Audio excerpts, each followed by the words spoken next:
The three topics from my treatise that I've just given you a glimpse of, well, these are just the tip of the iceberg. My coverage, in brief, certainly doesn't do these topics justice, so I strongly encourage those of you who doubt the veracity of these contentions to read the full treatment of each of these three issues in my treatise. I've encountered many more problematic issues with Islam. Female POWs and sexual slavery with the whole what your right hands possess.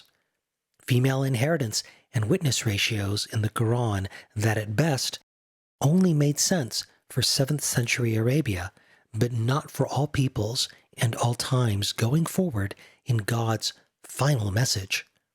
This list just goes on, and I want my fellow Muslim brethren, those of you who care about what is true and what is moral, to explore these topics with me. You owe it to yourself and to future generations to evaluate the truth claims of Islam, all the while accounting for the inherent bias given your own childhood indoctrination.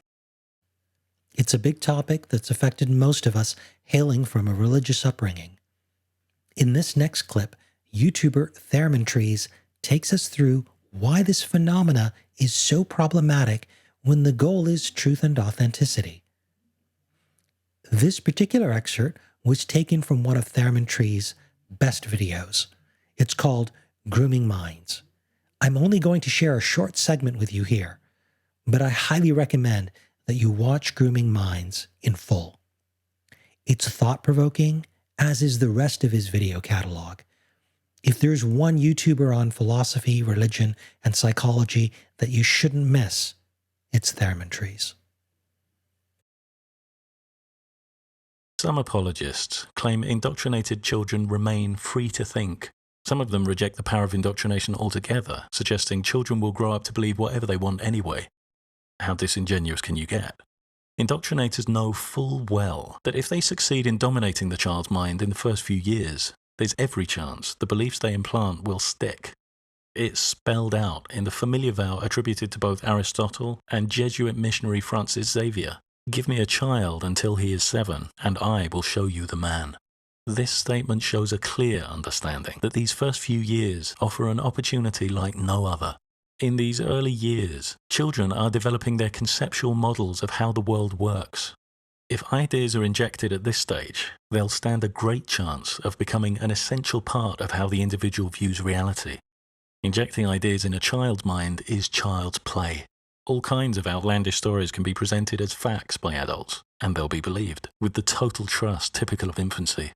Freedom to think requires the ability to think, to appraise what you're told. Very young children are incapable of this. Evidence that they're later becoming capable comes when they start asking awkward questions, showing they're not merely swallowing what they're being handed, but beginning to process the material critically. But as I've already noted, indoctrination demands uncritical acceptance. These questions are not welcomed, and indoctrinators use a range of power-based manipulations and punitive measures to silence them, including warnings about blasphemy. These induce guilt and anxiety in the child, and very effectively stop thought. So much for being free to think. Having groomed the child's mind to accept the religious ideology, the indoctrinator can now exploit a well-documented human quirk, the desire for consistency.